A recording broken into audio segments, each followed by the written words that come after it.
구독과 좋아요, 알람 설정 부탁드려요. 네, 안녕하세요. 경제를 알면 북한이 보인다. 오늘은 9번째 시간이고요. 소유권과 뇌물에 대해서 이제 말씀을 해주실 박윤호 전문가님을 모셨고요. 사실 이제 그 북한 경제가 아니면 주민들의 생활이 조금 예전보다 많이 좋아지고 있잖아요. 그렇습니다. 근데 그렇게 좋아지면서 제가 느낀 건 뭐냐면 생활이 좋아진 것만큼 간부들이 바라는 게 이만큼 높아졌어요. 아, 그렇죠. 네. 예. 그러니까 이게 그렇게 뇌물이 이제 점점 액수도 커지고 이게 고차가 돼서 당연히 뇌물은 받아야 된다는 게 이제는 완전히 고차가 되는데 실제 이제 김정은 위원장이 내 단위에다 이제 부정부패를 없애라 예, 이렇게 그렇죠. 하고 부정부패를 있는데 많이 하죠. 이게 바뀌지 않는 이유가 뭘까요? 일단 북한이 법이 비밀입니다. 잘 아시겠지만 계실 때도 생각해 보세요. 법을 알려주질 않아요. 그렇죠. 제가 잠깐 다른 얘기를 하자면 우리 세종대왕께서 한글을 만드신 이유가 네. 나란 말싸움이 중국과 사막띠 아니었어요. 그러니까 다르다는 거예요. 네. 달라서 백성들이 국가의 법이나 제도를 설명해도 잘 못 알아듣는다는 겁니다. 그래서 백성들이 알 수 있는 글, 그러니까 백성들이 나라의 제도와 법을 이해할 수 있는 글을 만들어줘야겠다. 그래서 이제는 조선이라는 나라는 법과 제도로 운영되는 당시로는 선진적인 나라다. 이런 이제 큰 꿈을 가지고 한글을 창제하셨거든요. 다시 북한으로 돌아오면 일단 북한은 법을 일반 주민들에게 알려주지 않습니다. 기억나시죠? 네. 우리나라에는 무슨 법이 있지? 어떤 법전이 있지? 구체적으로는 모르죠. 법 조항이 있지? 이런 걸 잘 모르고요. 그러다 보니까 법 제도라는 것을 간부들이 그 정보를 독점하게 되고 그것을 자기 개인의 사리사욕으로 악용할 수 있는 그런 여지가 아주 많아졌습니다. 그러니까 북한 주민들의 경제 수준이 높아지고 생산이 높아질수록 간부들이 뜯어먹는 것도 이 사람들이 이제 점점 욕심이 늘어나는 겁니다. 그래서 북한 경제의 성장에 따라 간부들의 생활 수준이 국가가 월급을 많이 줘서 올라가는 게 아니라 자기들이 일을 열심히 해서 올라가는 게 아니라 백성들에게 많이 뜯어먹어서 이제 올라가는 그런 기현상이 10년 넘게 이어지고 있죠. 일단 북한도 법이 좀 괴팍합니다. 제가 오늘 몇 가지는 좀 적어왔어요. 경제 분야를 형법으로 처벌을 하고 있는데요. 제가 몇 가지만 읽어볼게요. 북한 형법 5장에 사회주의 경제를 침해한 범죄, 그래서 경제 분야의 범죄를 딱 특정하고 있습니다. 그래서 그 부분 중에 2절은 경제 관리 질서를 침해한 범죄, 이 부분의 몇 가지를 제가 불러드리겠습니다. 자, 106조는 제목이 화폐 매매죄. 이게 무슨 말이냐면 화폐를 조선중앙은행을 통해서 화폐를 교환해야 되죠. 종이가 찢어지거나 망가지거나 혹은 국권, 화폐개혁청 화폐라면 조선중앙은행에 가서 이제 교환하는 게 상식인데 그런 것들을 개인들끼리 거래했다, 주고받았다. 자, 이게 1년 이하의 노동 단련형입니다. 또 이게 있어요. 외화 관리 질서 위반죄. 이거 무슨 말이냐? 위안화 달러가 가지고 쓰지 있으면 말라는 거죠. 노동 단련형. 또 많이 가지고 있다. 그럼 3년 이하의 노동 교화형까지 처할 수가 있고요. 잠깐 하나 말씀드리면 노동 단련형은 우리 개념으로 말하면 전과 기록이 남지는 않는데 한국의 구치소 같은 곳에서 아주 힘들게 일하면서 1년 동안 형을 채워야 되는 그런 형벌 범죄 형 중에 하나입니다. 형법상 형. 그러니까 형. 그거죠. 공민권을 행사하면서 하는 형벌이 최하위, 북한 최하위 형벌이. 그리고 그래서 이제 대부분 노동 단련형이라고 하는 것은 1년에서 2년 비교적 단기 형을 받게 되는 거고요. 이거와 반대로 한국식으로 말하면 징역형. 그래서 이제 교도소, 한국으로 말하면 이게 이제 북한의 노동교화형, 그리고 이 형을 집행하는 곳을 노동교화소라고 합니다. 그래서 줄여서 교화소 이제 이렇게 말을 하는데요. 그래서 제가 설명드리는 이 법 조항을 보면 약한 것은 1년 이하의 노동 교화형, 좀 죄가 무겁다 그러면 3년 이하의 노동 죄송합니다. 경미한 것은 1년 이하의 노동 단련형, 네. 중대범죄라고 하면 3년까지의 노동 교화형, 이렇게 처벌 조항을 구체적으로 명시를 하고 있습니다. 하나 더 말씀드리면 거간죄가 있네요. 여기 112조에. 네. 거간이 뭐죠? 여기서 사서 주는 저쪽에다가 건데요. 네, 넘겨주는 거죠. 거간행위를 하여 대량 이득을 얻은 자는 1년 이하의 노동 단련형, 또 돈을 많이 번 사람은 3년 이하의 노동 교화형에 처한다. 이렇게 되어 있습니다. 고리대죄도 있어요. 고리대를 상습적으로 한 자는 1년 이하의 노동 단련형. 저 요거는 기억하고 있어요. 또 심각하게 한 사람은 3년 이하의 노동 교화형에 처한다. 이게 아직도 김정은 정권 시절에도 이런 죄가 있습니다. 그런데 제가 지난 시간에도 설명을 드렸다시피 주민들끼리 돈을 빌려주고 빌려받는 일이 아주 흔한 그런 세태가 됐는데요. 이런 실태를 그러니까 북한의 경찰, 요즘에는 뭐 이름이 사회안전성으로 또 바뀌었죠. 네, 그런데 사회안전성으로 바뀌었는데 명칭은 그대로 지금 다 살고 있대요. 그래요? 네. 그러면 이제 보안원이라고 보통 네. 북한 주민들이 말하는, 보안원들이 이렇게 팔짱 끼고 보다가 야, 너 왜 돈 빌려줬나? 뭐 이렇게 또 그러면 처벌을 할 수 있기 때문에 또 이렇게 뜯어가는 식의 관행이 가능한 겁니다. 고리대죄 얘기가 나와서 제가 고리대 얘기 하나 설명을 좀 잠깐 드릴게요. 북한 범죄로 고리대죄 이렇게 딱 써 있습니다. 고리대죄. 그러면 높은 이자를 받는, 높은 이자를 받아서 주는 건데, 그러면 북한은 도대체 몇 퍼센트를 고리대로 볼까? 어디까지를 저리, 낮은 이자로 볼까? 이게 명시되어 있지 않습니다. 예를 들면 한국에서는, 한국 정부에서 말했어요. 예를 들면 돈을 빌려주는 일, 대부업을 하는 사람은 1년 이자를 24% 이상 받으면 안 된다. 법이 있습니다. 24%를 넘으면 이게 이제 형사적으로 처벌될 수 있어요. 그건 공정한 거래가 아니라고 보는 겁니다. 그런데 사실 북한에서는 고리대가 연 이자가 10%가 고리대인지 50%가 고리대인지 그런 기준도 사실 없기 때문에 뭐 귀에 걸면 귀걸이, 코에 걸면 코걸이, 더 처벌의 임의성이 늘어나는 것이죠. 그래서 보안원들이 10%에 빌려줬는데요. 이래도 보안원이 잡아다가 누가 빌려주라 했나? 이렇게 되면 이제 뭐 노동 단련형, 노동 교화형 이런 식의 압박이 되기 때문에 당하는 사람 입장에서는 뇌물을 안 바칠 수가 없는 거죠. 또 한 가지만 좀 더 말씀드릴게요. 이런 것도 있어요. 국가 살림집 일용 질서를 어긴 자. 이게 무슨 말이냐면 국가로부터 배정받은 제 집이 있습니다. 그걸 뭐 북한 주민들이 입사증이라고 말을 하는데요.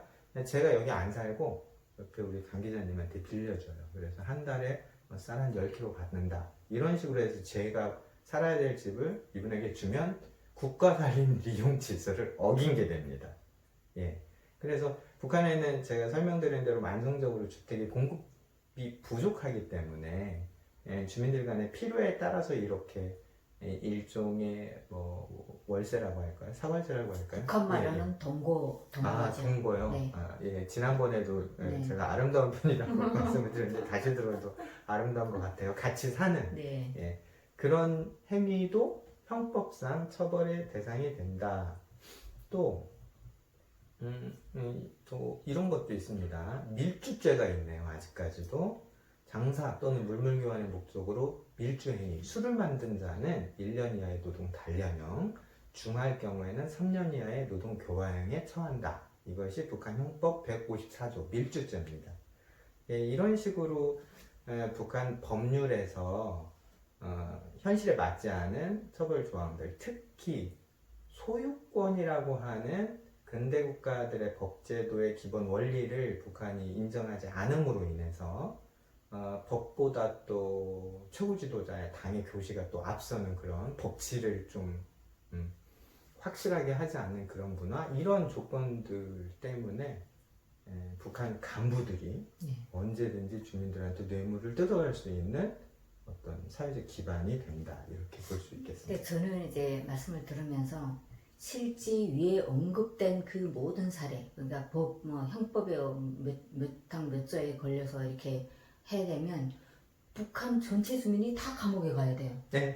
네. 그렇죠. 그냥 있을 사람이 한 명도 없을 것 같고, 있다면 아주 미성년 애기들이나 이제 뭐 초등학교 다닐 그 나이 또래 애들만, 그네들도 이제 외화를 쓰잖아요. 그렇죠. 그럼 그 10대만 쓰는 돼도 것도 뭐 이제 다 장사를 이제 하니까. 가야 되는 그런 상황이라고 좀 보는데, 사실 북한이 배급에 대해서 생각하는 거는 이제 북한 말로 모조리 생각이라고 이제 하잖아요. 네. 네, 이제 배급에 대해서는 더 생각지도 않는데, 이렇게 뭐 배급이라던가 국가에서 주는 게 없다 보니까 간부들도 뭐 생계를 위해서라는 뭐 본인들이 뭐 어쩔 수 없는 거다 이렇게 이제 말하는 게 대부분 논리잖아요. 예. 북한 그러니까 이성은 안에서 어떻게?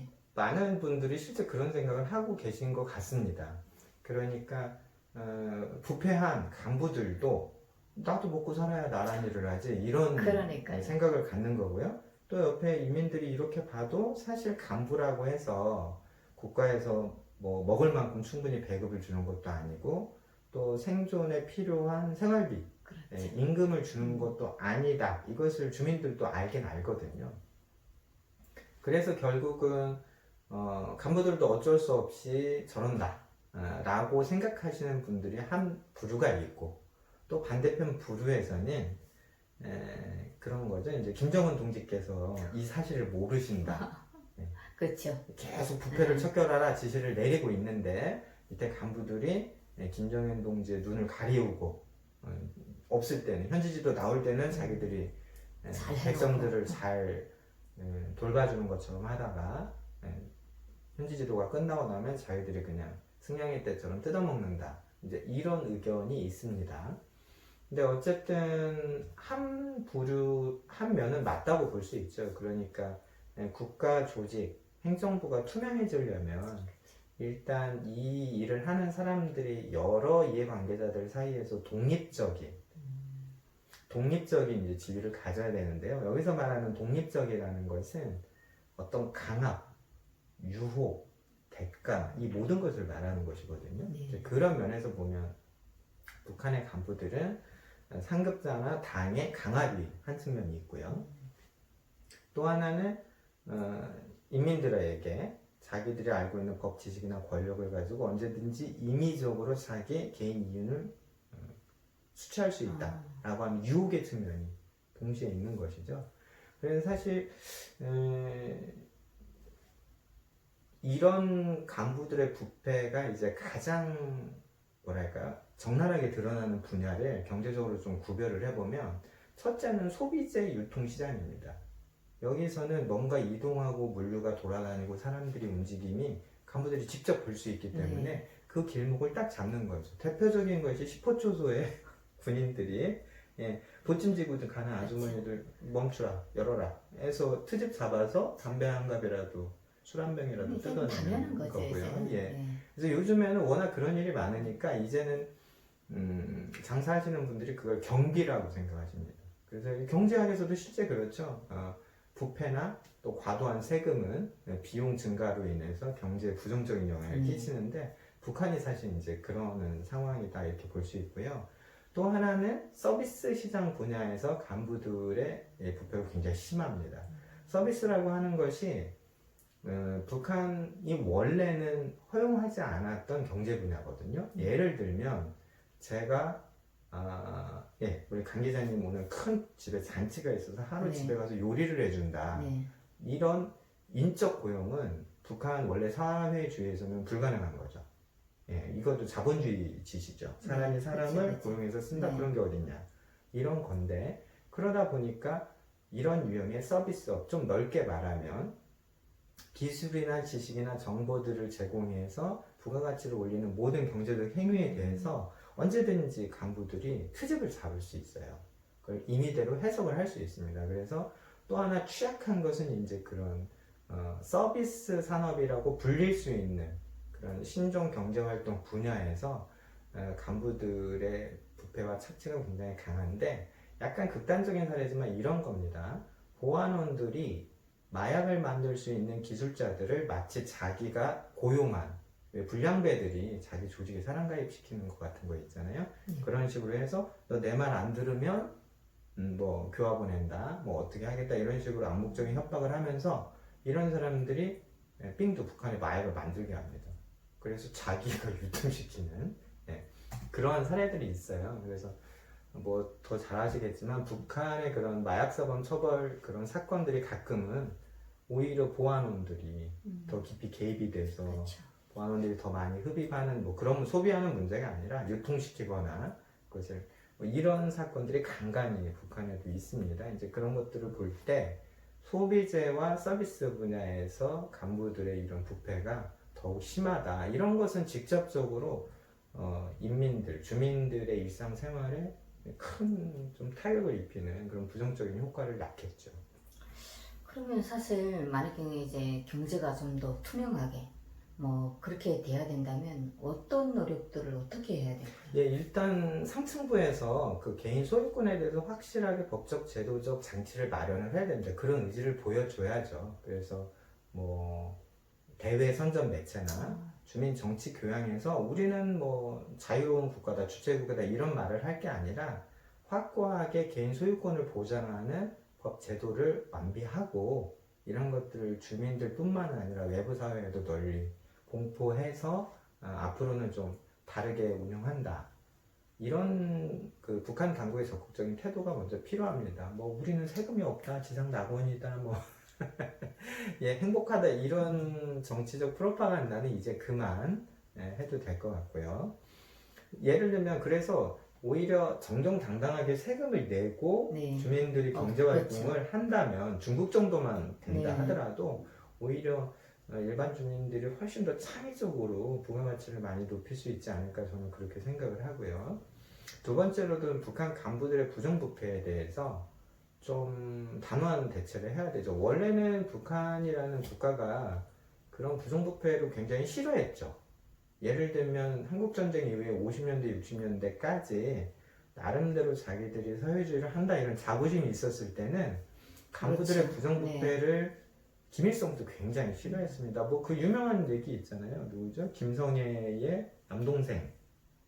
김일성이 이제 원처 김정숙이 죽었고 그래서 이제 두 번째 재혼한 아내가 이제 김성애라는 여성인데 그 남동생들이 좀 건달같이 말썽을 많이 폈나 봐요. 그래서 지금으로 말하면 지금 북한 평양에 있는 인민대학 식당 자리가 굉장히 좋은 배산임수의 풍수지리적으로 좋은 데인데 그 땅을 김일성이 저기다 좋은 어떤 국가적인 시설을 져야지 했는데 김성희 남동생이 거기다 자기네 사택을 지어가지고 아주 그냥 노발대발 해가지고 그 자리에서 그냥 그런 시절이 있었습니다. 북한이 내가 수상님의 처남들이 땅 한번 잘못 골랐다고 완전 목이 이런 그런 서슬퍼런 시절이 있었죠. 지금은 뭐 상상도 못할 일이지만 그런 때가 있었습니다. 그래 그런 식으로 해서 좀 그 간부 집단 조직 내에서